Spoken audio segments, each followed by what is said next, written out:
Okay. Thank you everyone for coming on in to our study group today. We'll get into things in just a minute here, but I'm really excited to be able to offer this. This is an open group today because we are celebrating Social Work Month. So thank you for coming. How many of you is this your first time ever coming to a study group with me? I'm sure a lot of you. Well, welcome.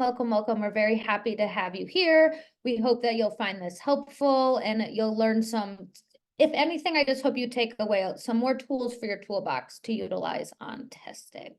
So welcome. We have over 300 people. That is just amazing. This is definitely our biggest one ever, which I love to see us all coming together to connect in Social Work Month. So, for me and my team at Agents of Change, March is our busiest month because we have been for about 6 weeks prepping content, a lot of fun things. We've been doing contests and giveaways and doing lots and lots of stuff to be able to celebrate you all.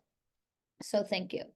So in the chat, you will see, I'm going to do it a couple times throughout. So you will see we have a free course that we are launching for Social Work Month called Basic Business Skills and Extra Income for Social Workers. And that is because the theme of this year's Social Work Month is about empowerment. And it's about empowering social workers to get fair wages, to get more wages, because we know that we are grossly underpaid. So if you will find that helpful, it's free. It's a pretty extensive course that my husband recorded. He did finance for a long time. He helps us out at Agents of Change immensely. And he does all of the business stuff behind the scenes and has helped me with the business stuff a lot. So I'm going to put that again in the chat. Check it out, share it with whoever you want. It is completely free. So that's kind of another thing that we put out there this month as well. So what are we going to do today? We are going to go over some basic test taking strategies, the 5 W's. If you have no idea what I'm talking about, we will go over that in just a minute. And then we will see how much time we have, because I do want to respect your time on the weekend. And we will try to get through 5 practice questions, and we'll break those down and go through rationales as well. So first of all, thank you so much for joining us. My name is Megan Mitchell. I am the founder of Agents of Change, and I just am blown away by how big our group has grown. We started about right in the pandemic. So I guess it was 4 years ago now. Time is flying, but I'm really excited to see how we have grown throughout the years. So thank you for taking the time to join us today. So everything will be done via the chat, just because there's so many of you all. If we took people off of mute, it would be probably a lot of noise and it'd be distracting. So if you have anything that you need to say within the chat, definitely put it there. And if I miss it, you can always email me after at agentsofchangeprep@gmail.com, and someone from our team will be able to answer any questions you might have. I will try my best, but as I'm going to, it might be hard for me to read the chat at the same time.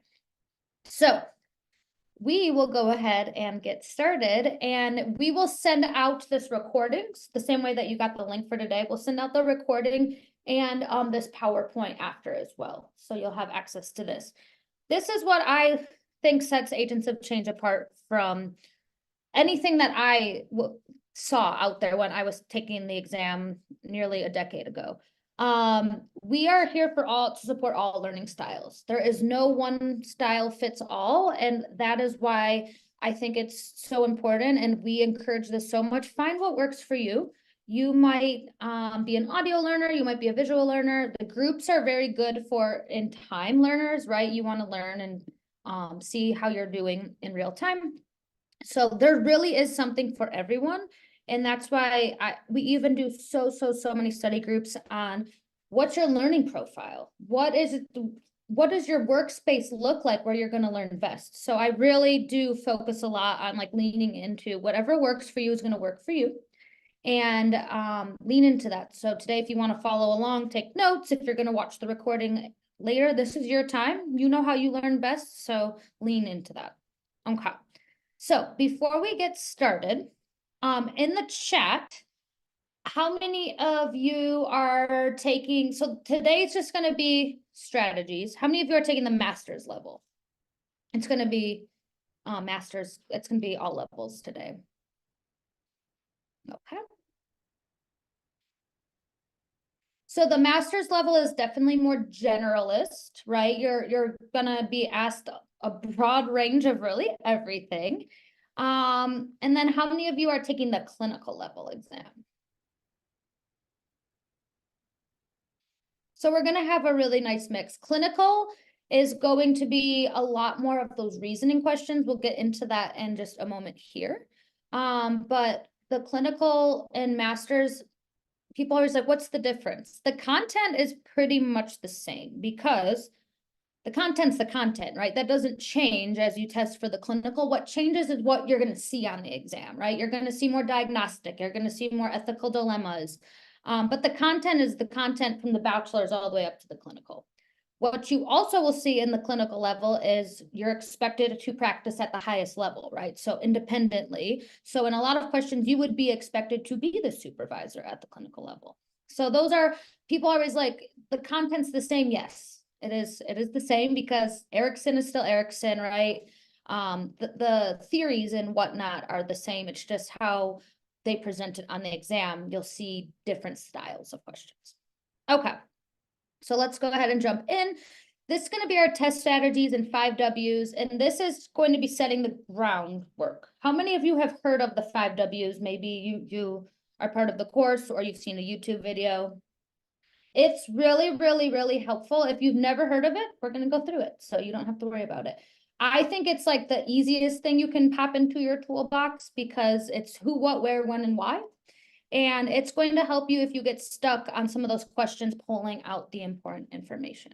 So we will talk about that in detail here. Okay. So happy Social Work Month. If you are wanting to purchase anything from us the whole entire month, we will have $10 off. Use SW 2024. And this is anything. This is practice exams. It's the package, and that will last through the 31st. If you know someone else that could benefit from that, definitely send them our way as well. We only do this $10 off for the whole month in Social Work Month. So that's a little bit about that. Here is the code SW 2024. If you want to take a picture of it or share with people, it will be active all month. So right there for you. And we now are on TikTok. I fought this for a long time. I was very anti-TikTok. Now we'll see what happens if TikTok even stays around with what's going on.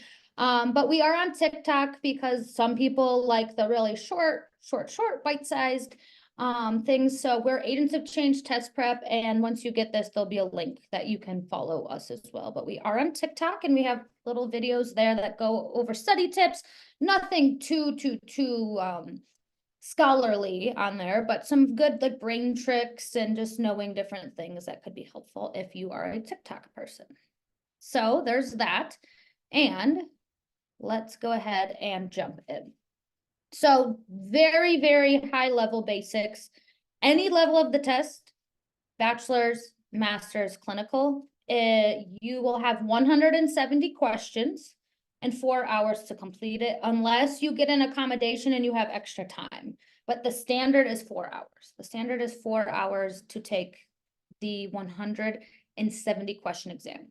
Only 150 questions are scored. So your passing score will need to be, it's a range. There's like several different versions, but it's graded out of 150 questions. 20 are test questions. You will never know which 20 count and which 20 don't count. That's the hard part, right?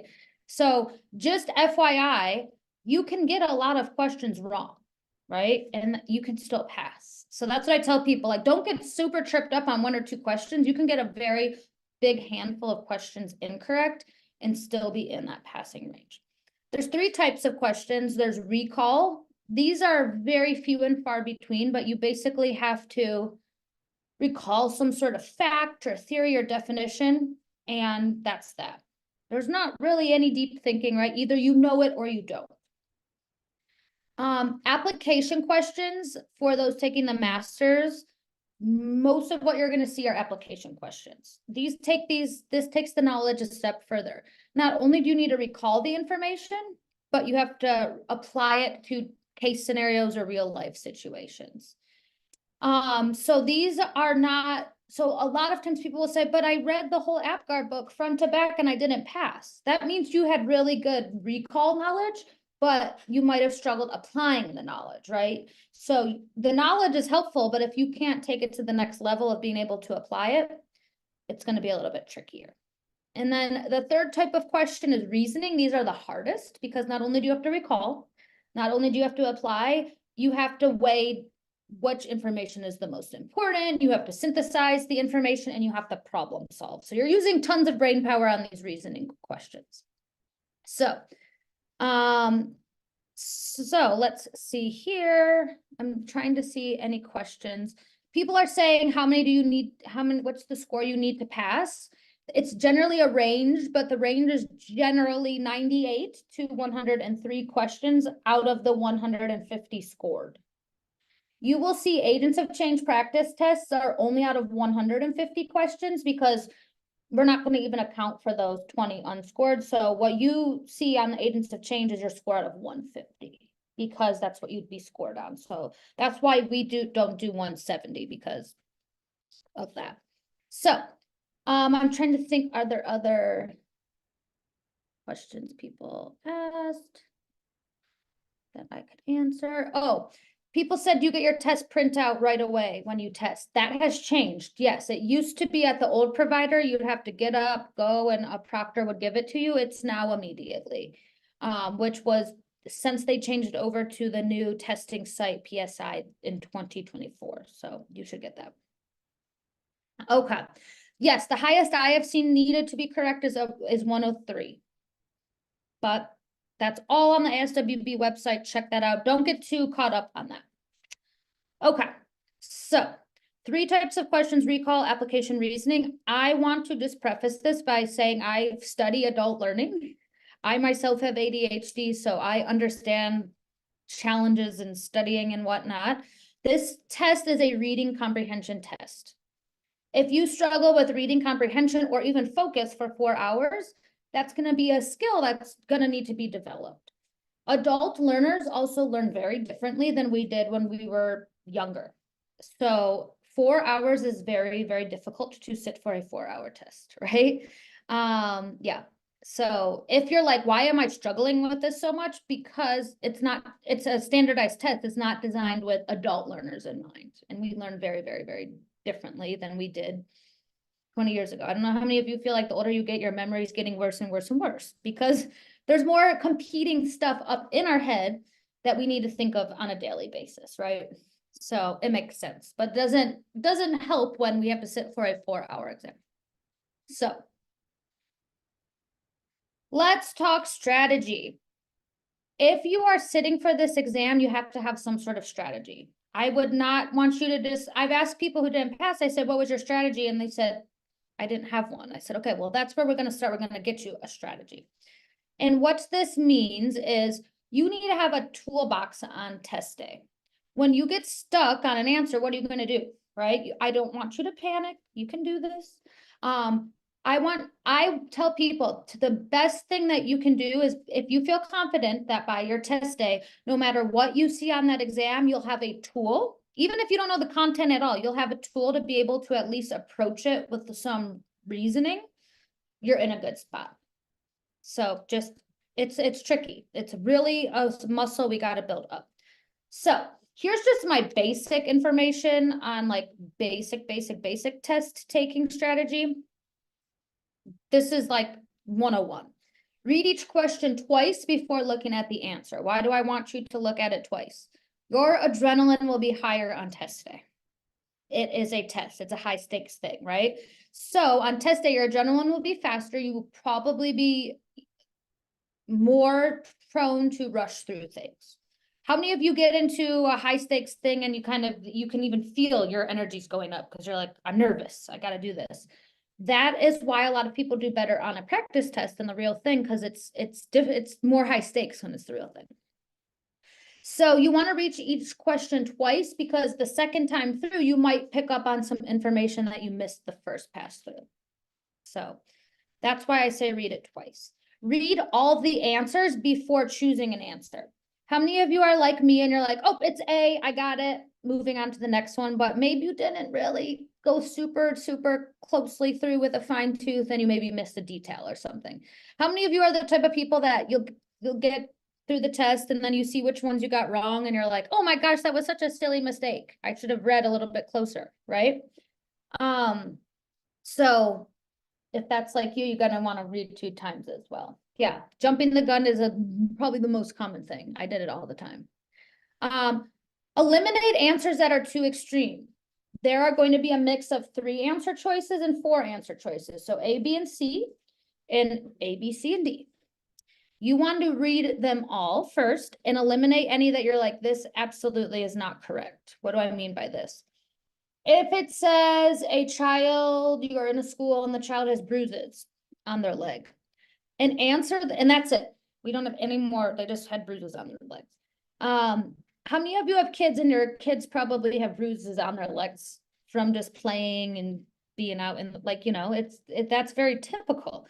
A too extreme answer would be to call CPS. That is jumping the gun. We do not have any information just by seeing some bruising that would be the appropriate answer. So that's why we have to eliminate answers that are too extreme, or we'll see this as we go through some of them. You definitely don't want to jump to conclusions. So if you see something that says you have an elderly patient, don't assume that because they're elderly that maybe they're not able to consent on their own, or they're not right? There are many, many elderly people, even in their 90s, that can make sound judgment themselves. So we don't want to make any assumptions unless the answer gives us that detail. And then if you've been in the field, you're going to want to take clinical hat off. This test is a reading test. It doesn't care about all the wonderful, amazing things we've done in the field, and put on your test taking hat. What do the words on the screen say, and how do I answer best? That's why this is so difficult, because it's reading comprehension and it does not want you to bring in any of your outside clinical knowledge. That's the hardest part. So a little bit, that's kind of my strategy 101 there. Let me make sure I'm doing good on time. Okay. How many of you have seen the social work helping process, or it's sometimes called the generalist model? You need to know these steps. So if you don't know it by test day. And I will quickly go through. I'm not going to be able to go through all of these different things, but this is basically the steps that we as social workers go through with our clients, right? We don't just start and stop in the same fashion, right? What we do in an intake would be much different than what we do in a termination session. So this model kind of helps us know where we are with clients and what we do with clients in each of those stages. So I'm just going to quickly go through these: engagement, assessment, planning, intervention, evaluation, termination. If you're someone that likes little memory tricks, our memory trick is eat pie today. What does that mean? What are you talking about? Eat pie today. Eat is engagement. A, assessment. Pie, planning, intervention, evaluation. Today, termination. So what some people do is they just write EAP, IET, and then from there they know what the different steps are. I will give you the 1-minute rundown of what this is. Engagement is when we first are meeting a client, right? We're going over informed consent, we're building rapport, we are making sure they understand mandated reporting, they understand duty to warn, all that stuff, right? The purpose of engagement is we want them, if you're in a setting where you see them more than one time, we want them to come back, right? We don't want to see them just one time. The purpose of a really good engagement stage is that you will build that rapport so that they will feel comfortable and confident coming back. So that's engagement, rapport building. Assessment. All assessment means is collecting more information. This can look like a lot of things. This can look like a biopsychosocial. This could look like an informal observation. This could look like rating scales. It could be just talking with the client, right? And reading their body language. So assessment is just collecting more information. So we've built the rapport, we got our presenting problem, we've collected information, then we move into the planning stage. And planning is, what are you going to do with the client? Treatment planning, right? You're making goals here. What are we going to work on? What are our targets? You want to do that with the client as much as possible. So why is in the chat, just why is it important to include the client in the planning stage as much as possible to the best of your ability, right? Why is that important? Why is client feedback important here?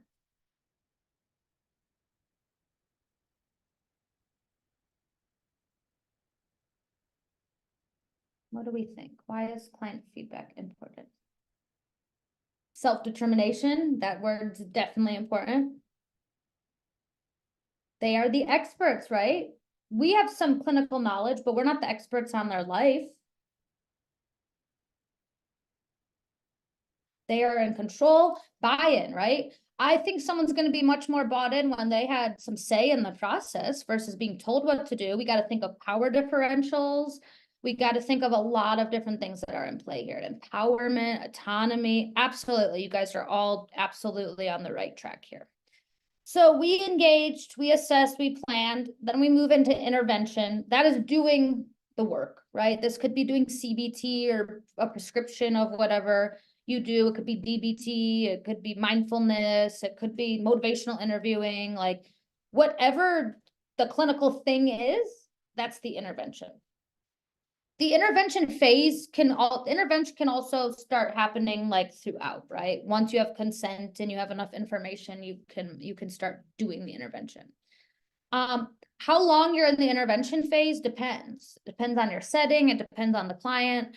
If you're in a crisis setting, you might have a very short time with the client versus if you're in an outpatient private practice, you might have a lot more time with the client. So, we are intervening, then evaluation is collecting data. We have to collect data to know that what we're doing is working or not working. You don't want to get 6 months into a process and the client's regressing and you never collected any info. And here we are 6 months down the road and we never have checked in about what's going on, right? So evaluation is collecting data. And then termination is a phase. It's not a one-time thing. Termination is signaling that the therapeutic relationship is going to end. That's all termination means, right? Our time together therapeutically is coming to an end. You should prep clients for this. You should tell them ahead of time. Of course, we can't control that always, right? Like sometimes clients terminate because they have to. Sometimes we terminate because life happens. So to the best of our ability, we try to prep them for it, and we don't want to have client abandonment. That is unethical. So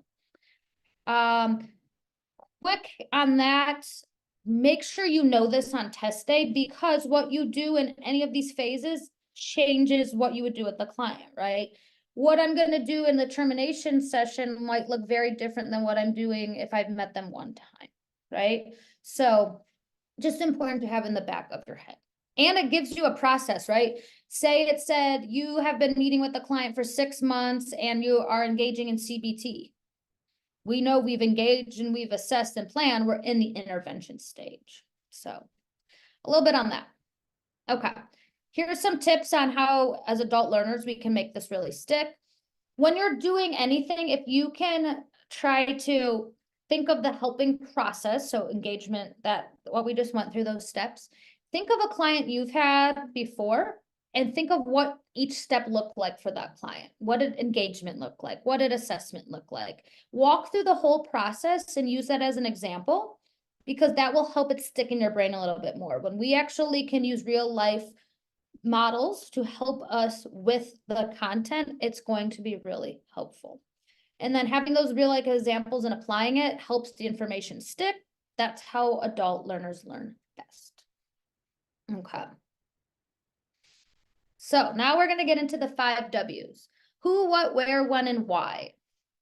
Think of literally in maybe 3rd to 5th grade where you get a reading passage and they say, who was the main character? What was going on? Where did the story take place? When did the story take place? And why was there a problem, right? This is really going to help you on test day. So the 5 W's will help you because when you're reading questions, you can pull out this information. Who's the client? What's going on? Where are they? When did symptoms begin? And why do they need my help? If you're stuck on a application or reasoning question, use the 5 W's. However, it doesn't work on every question because a recall question doesn't have all of these details. And know that this is one tool that you can have in your toolbox to help you on test day. So we're going to just quickly go through and apply these 5 W's just so you can see. And then after that, we will jump into our 5 practice questions. So you will have some time to utilize these tools. And this is a very short abridged, right? We have 1 hour together. So if I'm going really fast, there's tons more information on our blog, on our YouTube that you can go through at like a much slower, nicer pace. But I want to make sure we at least touch a lot of the basics here today. Okay. So this is going to be our practice question. And we're going to go through the 5 W's. So go ahead and read this. I'll read it out loud too. Let me just move over my box so you can see it. Okay. A social worker is collecting information for family therapy. The family consists of a mother, father, and 2 children ages 14 and 8. The parents report they want the family to spend, quote, quality time together, but whenever they try, everyone ends up fighting. The 14-year-old daughter looks visibly annoyed and states her parents treat her like a baby. The 8-year-old says he wants to play with kids in the neighborhood and go to his friends' houses, but his parents say family time at home is more important. The social worker should focus treatment on. Okay, I'm not even going to show you the answer choices because we're going to break this down. So our first W is who. Who is your client? So here, our client is not an individual. We're doing family therapy. And what do we know about family therapy? Yep, people are already breaking it down in the chat. The client is a family. So there's actually 4 people in this scenario that are our client. The mother, the father, and the 2 children ages 14 and 8. Why is age important here? Why do you think they gave us the ages of the kids? We need to know what's developmentally appropriate at that. 14-year-olds, do 14-year-olds feel like their parents treat them like a baby sometimes? Probably yes. They're probably trying to be more independent. Is it normal for 8-year-olds to want to play with kids in the neighborhood and not spend more time with friends? Yes. So why they give you this information is to show developmentally what's going on. So that's really important information to take as we are pulling out our who. Mom and dad, though, they just want so much time with their kids, right? But they're not seeing or honoring or validating where the kids are in those developmental stages as well. And what it's causing is some sort of communication breakdown. So that's our who. The family, we'll call them family X. Family X is our client. Okay, the next W is what. So what is the presenting problem? What is the question asking? And what does the social worker need to do? So what would you say the problem is here? We have it highlighted in bold. Parents are unhappy about this quality time. They're not getting the quality time. We're fighting. We're not getting along. And kids are like, I don't want to do this. I want to do other things. So there's some sort of communication breakdown or boundaries or role confusion, or there's some sort of misalignment here, right? Parents want one thing, kids want something else. They're all fighting. They're all bickering all the time, right? This could be named like any family in America, right? It's probably gone through this at some point. So that's our what. Yeah, not on the same page. Exactly. So what is the question asking? The question is asking what the treatment focus should be. So what does treatment focus mean? Remember, it just says we're collecting information for family therapy. So probably means they're in that engagement and assessment phase. And what are we going to do with this information that we have? Okay. And what do we need to do? We need to plan for something. That's what this question's asking us to do. Where? What setting am I in and what setting am I in and where's the client? You will not always have all of the W's. Do we have any information here of what setting we're in? Does it tell us you're in a hospital? Does it tell us you're in a school? We don't know. We don't know if this is, community mental health. We have no idea. So sometimes you don't have the information and that's okay. That's not necessary. So, yeah. So we don't know the where. We don't know if it's virtual. We don't know if it's in the office, but there will be some questions where they do give you the where. Okay. When is duration? So when did you meet this client? When did symptoms occur? When did the presenting problem start? So we don't have much going on here to work with, but if it says we're collecting information for family therapy, where do you think we are in that helping process? I would think probably intake, initial meeting. We're assessing here. We're getting information, collecting information.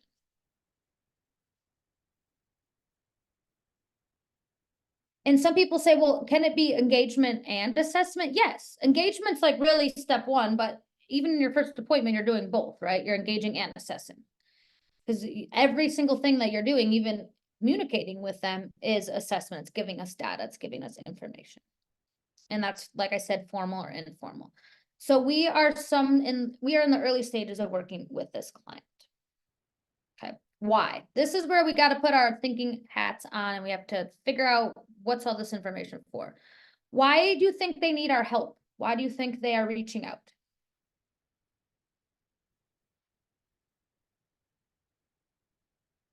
Family breakdown, right? They want things to be different, to go differently. And why are these clues in the question stem given? Why do you think they told us age? Why do you think they gave us a family thing? Because we got to put them all together to figure out what's going on here. So this is where we're putting our thinking hats on. Okay. So why we're needed is to help with that family communication. And why is this important? Because what we can take from all of this is there's some sort of expectations that are not lining up. We talked about that, misalignment. There's a breakdown in communication and everyone's not on the same page.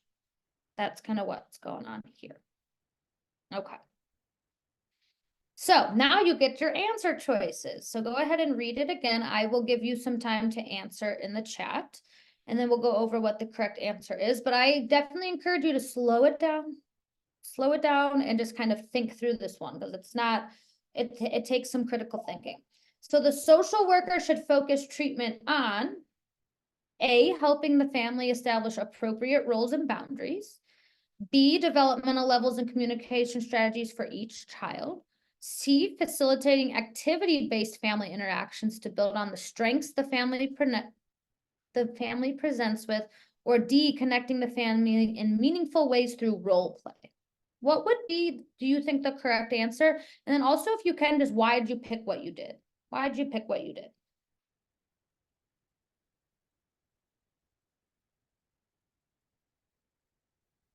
And remember, this is what our focus is going to be on.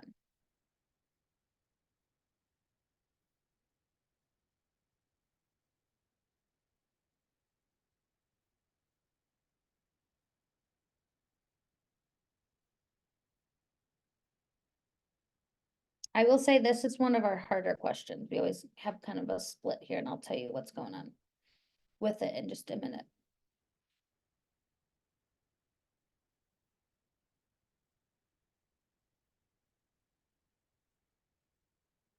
Okay, let's go ahead and start ruling out things. So what would I rule out here? I would immediately rule out B. I'd put a slash through answer choice B, developmental levels and communication strategies for each child. Why is B not the best treatment focus for a family?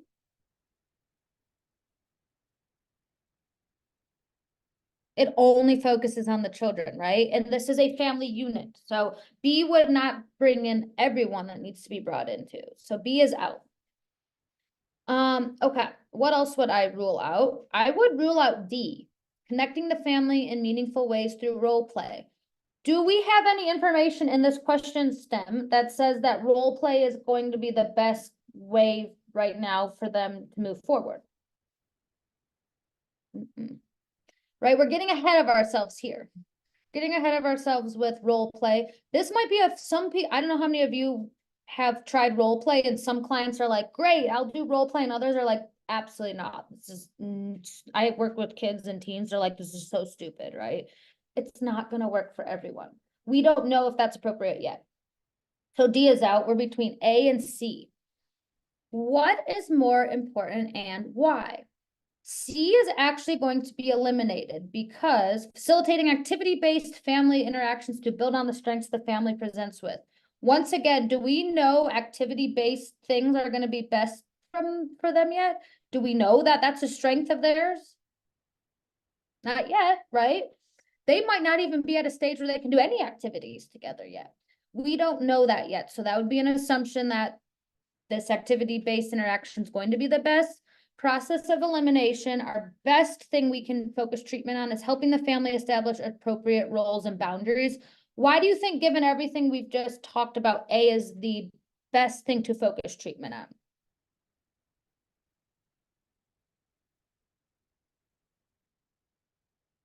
We're working with the family and there's a breakdown now. So establishing what everyone's role in the family is, what boundaries are appropriate and not appropriate, will help us set the groundwork to do whatever it is we choose to do. Maybe that is role play. Maybe that is activity based. Maybe it's just having weekly meetings where they discuss this, but we have to do that first before we can plan to do anything else.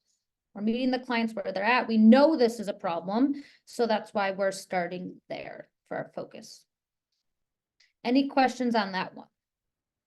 It's a tricky one. Okay.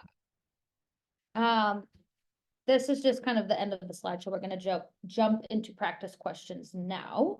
But does anyone have any questions about the content that we just covered, some of the strategies? If this is like brand new to you, it does take some time to get acclimated to, so don't worry. The more you do it, those of you that have been working with the 5 Ws, how many of you can do it very quickly in your head now because you've practiced it a lot? So you don't even have to break down who, what, where, when, and why. You kind of naturally do it. Yeah, absolutely. I am sharing my screen, so if you can't see it or if you can't hear me, exit out and come back in. Sometimes, you know, technology does not play nice with us. Okay, so now let's jump into our practice questions. And there is no prize for getting these correctly. This is just practice. This is just practice. Remember, you want to have tools in your toolbox. So let's use some of these things, right? Let's try to, if we get stuck, utilize the 5 Ws or think about, that social work helping process, where am I with the client? Okay, so we're gonna go ahead and jump into our practice questions. We have 5. Let's see, most are gonna be 4 answer choices. I got 1 3 answer choice for you because you will see that on the exam. For these, don't just put the answer. What's also important is that you explain why you answered what you did, or if you're stuck between 2, put like A and D, I don't know, because that helps me see where people are getting hung up on. So there's no prize for this. It's just practice. The more you practice questions, the better. I will also say a lot of times people will email us and say, I found this random practice question, but it didn't give any rationale. You will always see at the end of all of the practice questions I give, there's rationales. If you don't know why you got an answer right or wrong, it's not a good practice question. So if you find something floating around on the internet and there's no rationale, it's not a good practice question. So just FYI. So let's go ahead and read number 1. A couple enters couples therapy because they're experiencing conflict in their relationship. The husband blames the wife for all of their problems, while the wife feels helpless and demoralized. What would be the most appropriate intervention for the social worker? A, connect the husband and wife with individual services in conjunction with couples therapy. B, help the client identify and communicate their feelings and needs. Or C, assess for potential emotional abuse that is leading to the relationship conflict. What are you choosing and why? Remember, use that who, what, where, when, and why. And remember, here, they're coming in for couples therapy. Couples therapy.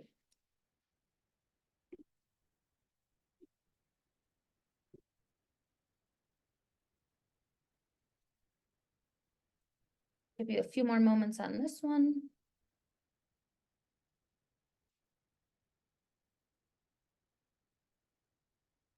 Why are you choosing what you did and why?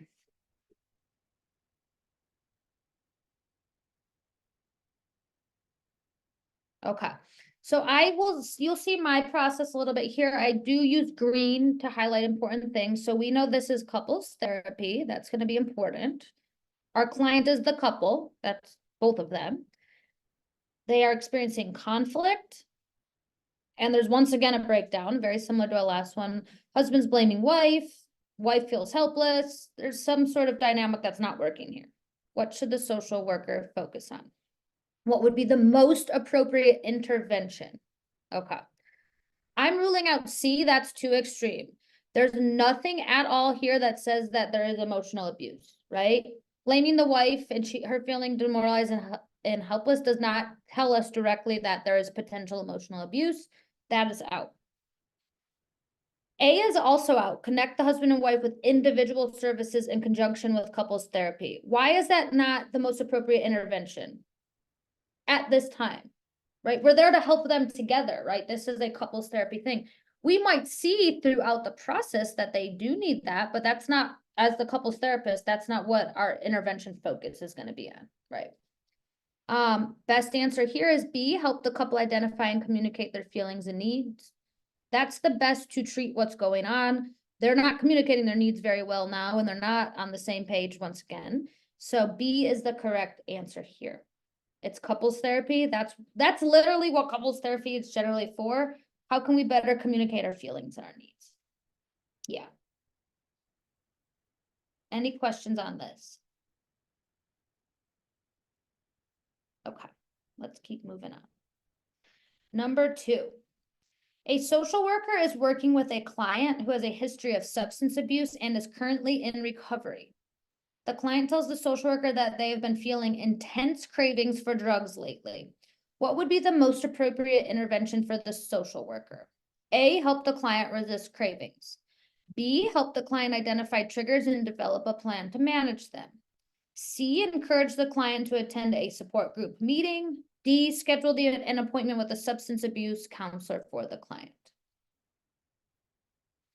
What is the best choice here and why?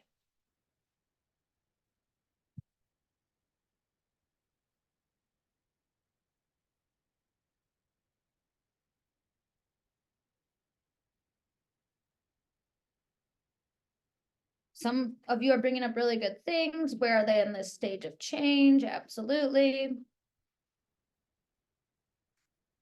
Think of that helping process. Where is the client, right? We have some sort of relationships established here. Self-determination is important here. Okay. History of substance abuse, but in recovery, that's important, I think. Is starting to have intense cravings lately. What is the most appropriate thing for us to do? Okay. Let's go ahead and start eliminating. Would we ever just say, I'm going to schedule you an appointment for you with your substance abuse counselor? Why is that not a great answer? Does that give the client any autonomy? I'll schedule this appointment for you. No, right? That is out. That is not meeting the client where they're at. It's really doing a lot for the client. It's not meeting them and where they need to be. Okay, what else would I? Help the client resist cravings. Why is that not the best answer? Is having cravings usually common when someone's in recovery, right? We'd maybe normalize that for them, but can I stop them from having cravings? No. Like there's nothing that we could do. It's part of yes, it's part of recovery, right? And it doesn't give us any information. It's way too vague. What does that mean? Help them resist the cravings, right? So that is out. So now we're on B and C. C is not a bad option. Encourage the client to attend a support group meeting, but does that answer what they need right now, that they're having these cravings?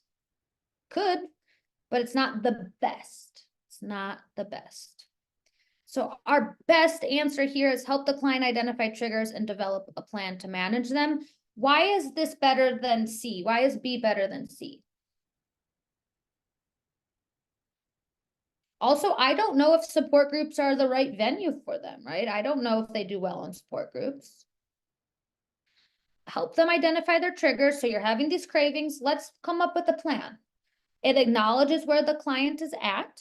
It acknowledges that they're in recovery, and that we're going to make a plan together. Does that make sense? Do you see how this is empowering? It's working with the client and it's addressing the problem here.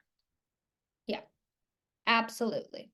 Yep. Someone made a good point. They said C would be like a supplement to B, but B is really the grounding. You got to think of the foundation. Let's make this plan first. They might need a support group in the future, but that's not where that's not where we're at right now. Okay. Number 3. A social worker is working with a teenager who has been restricting food intake and has lost a significant amount of weight. The teenager reports feeling overweight and out of control. He expresses a desire to lose more weight. What should the social worker do next?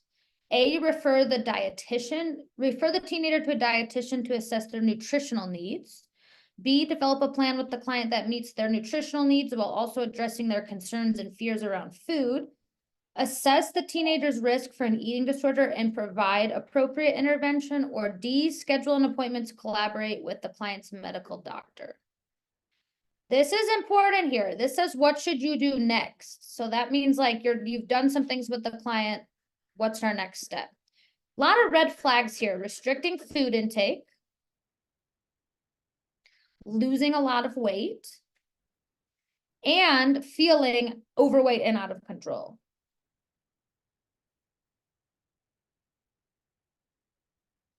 What do we do and why? Next.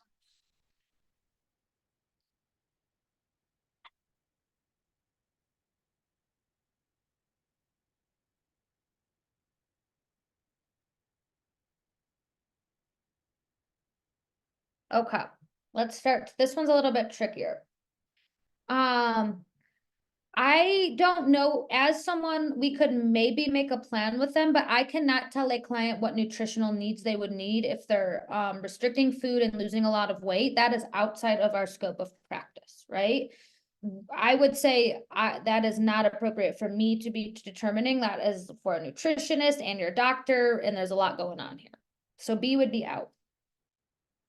Okay. Refer the teenager to a dietitian to assess their medical needs. Why is that not the next step we would take?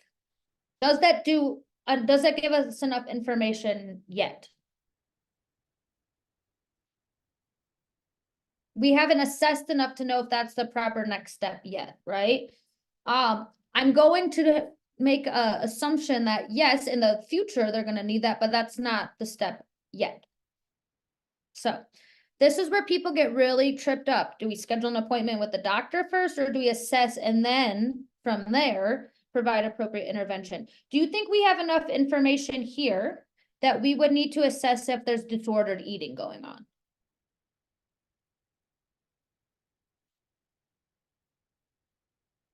We as social workers can at least start to take information to determine the next steps. Yes, we need to assess here. How severe is this? How underweight are they? Tell me more about what's going on. So C is the correct answer here because we need to collect more information. They are definitely going to need to see a doctor, but what information are we going to give the doctor? We need to get that information, right? We need to assess what's going on. And this is very vague. It says provide appropriate intervention. Appropriate intervention could be calling a multidisciplinary team, right? We need more. I'm going to assess. I'm going to say, wow, you're at risk for this, right?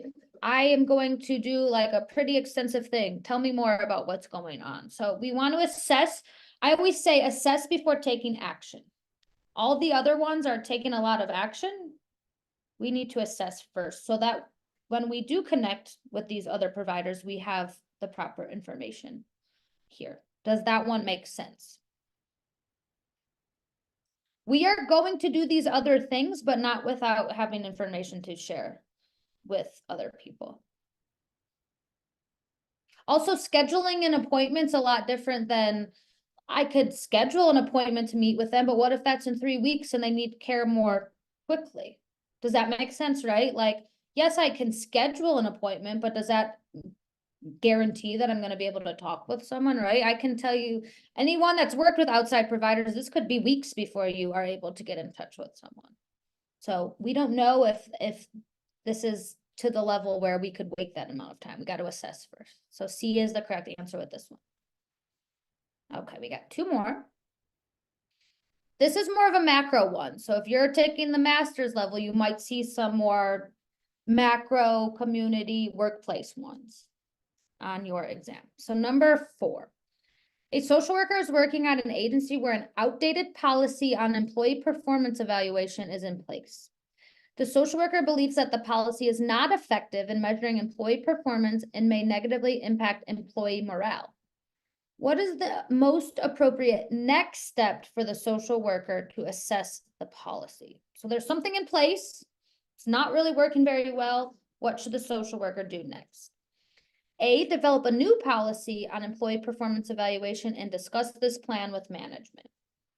B, conduct a survey of employees to gather feedback on the current policy and identify areas for improvement. C, discuss the policy with coworkers and identify areas of concern to present to management. Or D, request a meeting with management to discuss the policy and suggest improvements.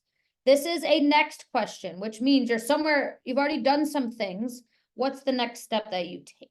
So what do you think is the appropriate answer here and why?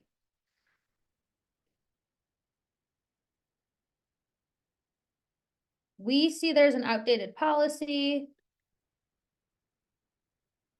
We think that it's not effective and may be negatively impacting morale. What do we do? Think of here, you're at an agency where this is your job to do this, right? It's not like you're whistleblowing or something. What would you do and why?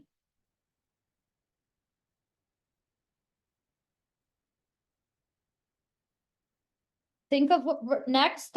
You want to start to order them, and where are we in the process before we do the other things? You might do some of these other things at some point, but where's the starting point? Okay. Do you think we are just gonna say, okay, we're just gonna develop one ourselves? Is that the next step, or do we not have enough information yet? Not enough information yet, right? I'm not gonna. We can't make a new policy if we don't have information to guide the new policy. So A is out. Discuss the policy with coworkers and identify areas of concern to present with management. Not a terrible option, but what about this is not great? Just discussing with coworkers could get without it being formalized, could get really slippery and really tricky very quickly. Why do you think that is?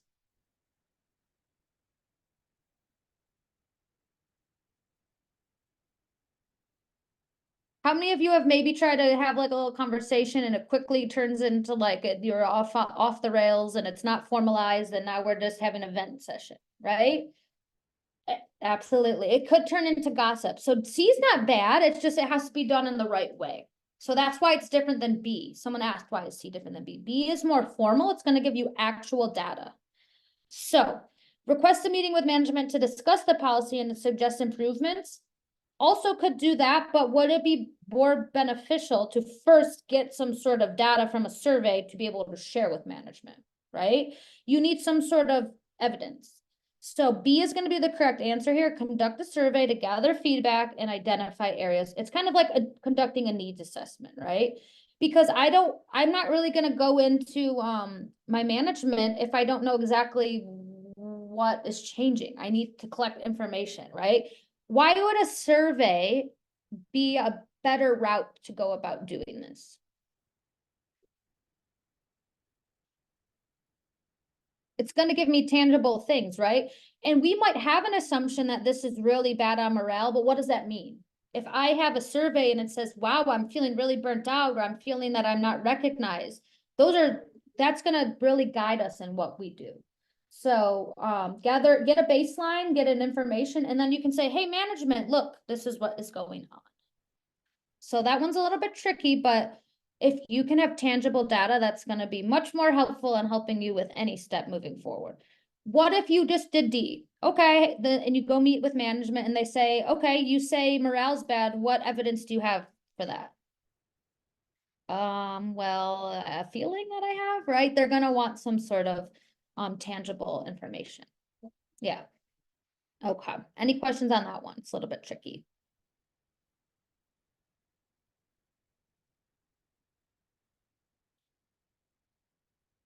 So someone said, how does the social worker know the policy is not effective? Assumption. It says here, the social worker believes the policy is not effective. So once again, too, why a survey would be helpful. Thank you for connecting those dots. I'm making an assumption here. Maybe the data might tell me no, I'm making an assumption that's wrong, right? So that's why the survey would be really helpful. So thank you for bringing that up. That's actually a really good point. Okay. Last one. Number 5, you are working with a mother who comes into your weekly session with a black eye and discloses that her partner got upset with her and hit her. So there's some sort of interpersonal violence going on here. She expresses that she needs help and wants out of the relationship. Which of the following would be the most appropriate first step for a social worker to take? A, inform the mother about her options and available resources, such as domestic violence hotlines, emergency shelters, and legal aid services. B, contact the police and report the abuse to ensure the mother's safety. C, help the mother address any systematic barriers that may be impacting her ability to leave the abusive situation. D, help the client to identify members of her support network who can help her if she is in immediate danger. What do we do first? And why? This one's tricky. Yeah, what do we do first?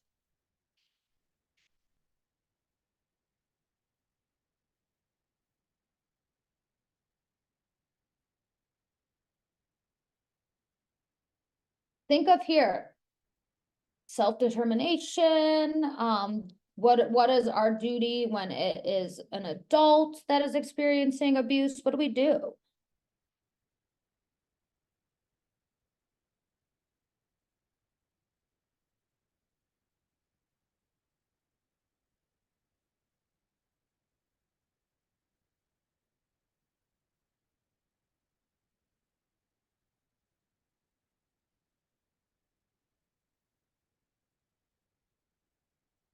Okay. Let's start ruling stuff out. Do we have duty to warn when there is an adult that is experiencing, like, as the person can definitely call themselves, but do we have to report? No. This is unfortunate, but we would not report this. If the client is an adult, they can make that decision to report it themselves, but we do not have duty to report for an adult that is experiencing abuse. So, and it's very unfortunate, right? I know, but self-determination, right? They have the right to make that decision on their own. So B is out. Help the mother address any systematic barriers that may be impacting her ability to leave the abusive situation. Are we there yet? Remember, we're looking for the first step. Not yet, right? There could be systematic barriers, but we're not there yet. D is actually a good answer, but it doesn't go far enough. So we're going to eliminate it. Why is D not as robust as A? Why is D not as extensive as A? We are not going to say you have to go to a shelter, right? She wants out. We're going to say, hey, I understand this is going on. Here are the resources that you have. I want you to know if you are in direct danger, you can do this. You can call emergency hotline. This is pretty much safety planning here, right? Here's the resources that are available. You will have a conversation from here. So we would do A. I would probably do A and then D, right? D only captures people who are in her support network and help her.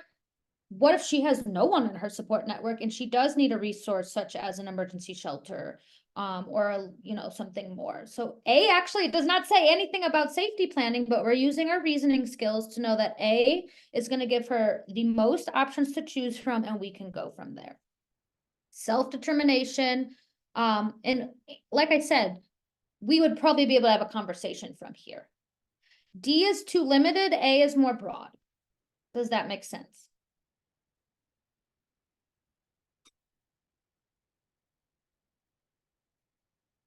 Okay. We made it just over the hour. I am going to go ahead and take all of my markup off, but before we jump off, if you can just in the chat tell me one takeaway or one tool or one thing you're going to think about that you maybe is on the front of your mind, or something that you're going to do differently or work on? What is one takeaway or one skill or one tool that you want to use from kind of learning some things from the study group today? Assess before action. I'm just going to shout out some of them. 5 W's, helping process, slow it down, eat a pie a day. Not jumping too much into safety. It's always like safety first, right? But we need to know that safety is at risk before we jump to safety. That's a really good one. So many here. Breaking down questions, helping process, don't add extra information, right? How these seem like pretty straightforward, but we really slowed it down and thought about it because it's a reading comprehension test. Reading comprehension test at the end of this, right? Who, what, where, when, why. Yes, 5 W's is like, for me, golden. So I like someone said this, not all 5 of the W's will be answered, but that does not mean we fill in and make assumptions when there isn't information on that. I really like that. Read twice, presenting problem, rule out the extremes. Where are you in the treatment process? These are all excellent. And notice everyone's kind of taking a little bit of what they need from different tools that we, how do we feel now after getting to go through some of the practice questions? Do you feel like, okay, I got some tools now, or are you feeling better, worse? Oh my gosh, I'm terrified now. This was awful. Tools. Yeah, absolutely. If anything, you should be leaving with some more tools today. I just want to say thank you to everyone for joining us. We will put this up on YouTube. Share this with whoever's going to benefit. That's what the purpose of this is. We need more people out there in the field. We need more people to pass this test, and there's so many barriers. So that's what I'm here to do, is help you break this down and make this work for you. Remember, we have the $10 off for the rest of social work month. Please share widely, and I hope that you found this helpful in some sort of way. If you have any questions, feel free to reach out via email. And for those of you that are customers, our next study group is next Saturday, and that's on test day tips. So like, you are ready to take the test, where do you go from here? Also, if you're thinking about buying the package, we have study groups like this twice a month for free as part of the study package. I love them. They're fun. So definitely check us out if you are wanting to. Yes. Someone said, do you encourage people to apply for accommodations if you learn differently? Yes, this test is definitely set up for neurotypical learners. If you think that you need extra time or maybe a private room, apply. I think everyone should get accommodations, but that's not the world that we live in, so. Okay, thank you, everyone. If you have any individual questions, feel free to reach out, and thank you for joining us today. I hope you found this helpful. Thank you, everyone.